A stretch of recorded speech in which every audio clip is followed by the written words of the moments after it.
I think he's stoned. Stone? What are you talking about? Hey, what do you say we guys go down to the beach and shoot some clams? It was supposed to be just another episode of Barney Miller, but when Jack Soo delivered his final line, "I have nothing to add," no one realized how painfully prophetic it would be. A man who spent his life making America laugh was hiding a heartbreaking truth. And now, after all these years, the real reason behind his sudden departure has come to light, along with an emotional tribute that broke television history. Born Goro Suzuki on a ship sailing between the United States and Japan, Jack Soo's life was destined to be anything but ordinary. His parents had planned for him to be born in Japan, but fate had other plans. That moment, arriving between two nations, set the tone for his entire life. Growing up in Oakland, California, he faced a world that never quite knew where to place him. Prejudice was rampant, and being Japanese American meant constantly walking a tightrope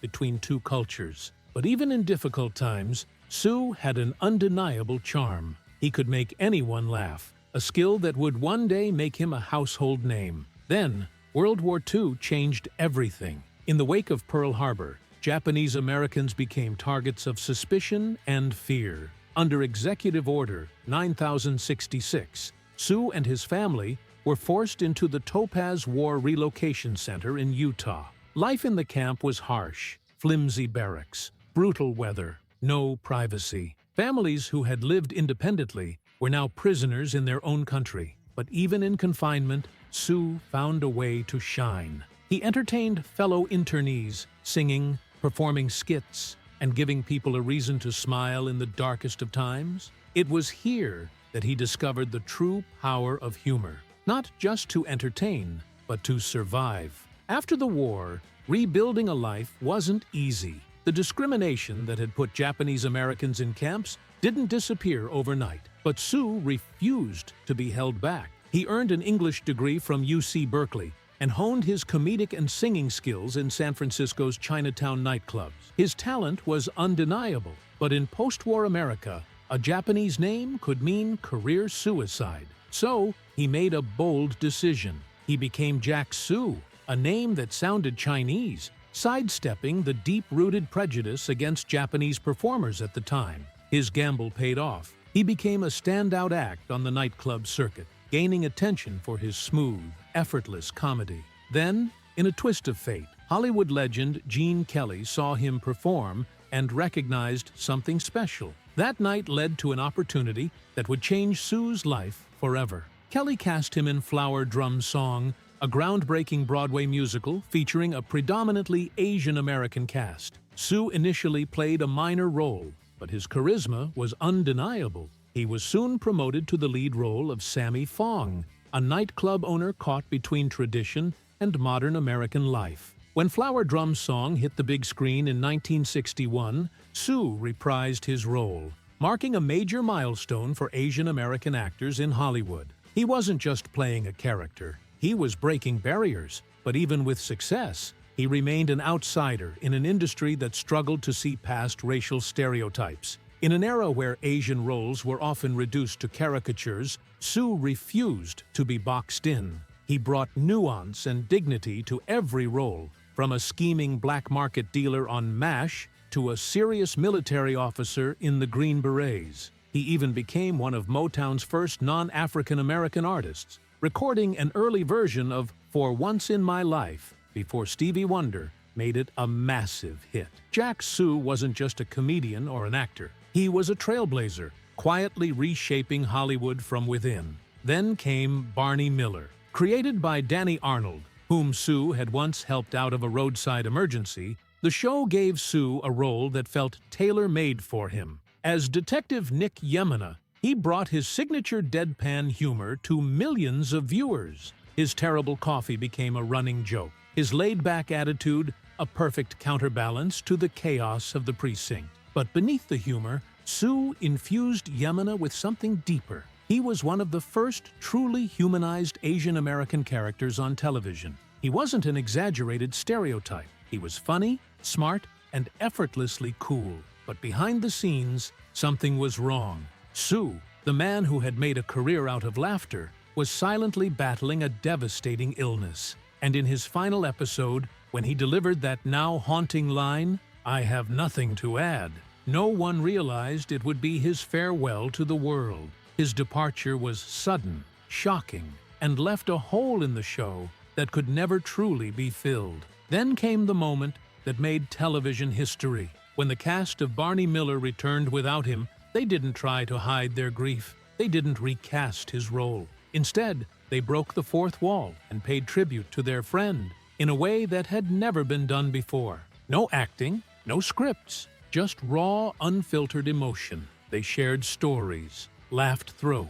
Jack Soo's journey in Hollywood was nothing short of groundbreaking. He didn't just play a character, he shattered stereotypes and demanded respect for Asian American actors at a time when they were often reduced to background figures or comic relief. As Detective Nick Yemana on Barney Miller, he wasn't just the guy with terrible coffee. He was a sharp, witty, and fully realized character. But behind the laughter, Soo was fighting a battle no one could see. When he was diagnosed with esophageal cancer in 1977, he chose to keep going, showing up on set even as his health declined.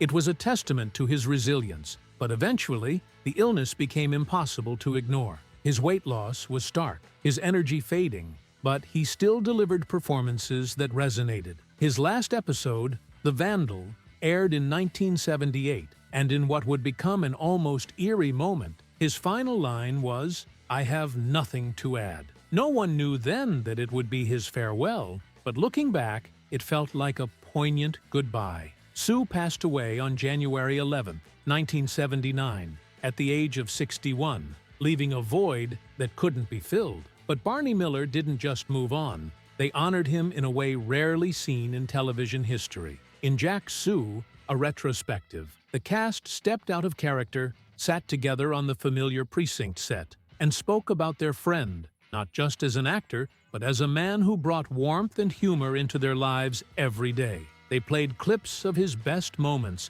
from the inkblot test scene where his deadpan delivery turned an ordinary psych evaluation into comedy gold, to the infamous hashish brownie incident, which left audiences in stitches. It was a tribute that didn't need scripted lines or forced sentiment. The sincerity in their voices said it all. But Soo's legacy wasn't just about the laughs. He had spent his career pushing against Hollywood's rigid expectations. In an industry that tried to confine Asian American actors to roles as servants, martial artists, or heavily accented side characters, he refused to be boxed in. He turned down roles that leaned on outdated stereotypes, insisting on playing real people with depth and nuance. Nick Yemana was a direct result of that fight, a fully fleshed-out detective, just as American as anyone else in the precinct, and that mattered. In the 1970s, seeing an Asian American actor in such a role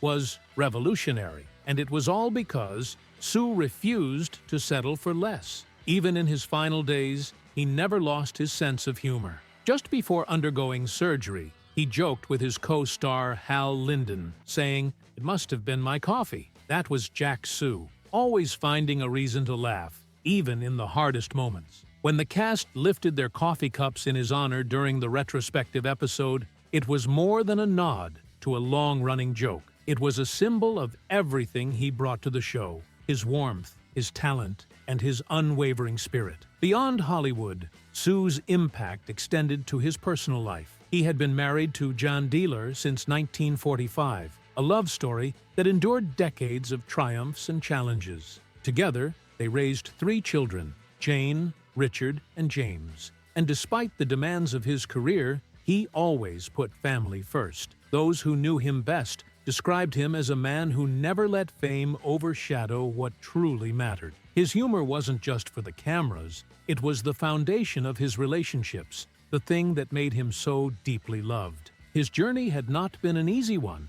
During World War II, he had been interned at the Topaz War Relocation Center, a painful chapter in American history that saw Japanese Americans forcibly removed from their homes. But instead of letting bitterness define him, Soo emerged with resilience, using humor as a bridge to connect with people and challenge discrimination.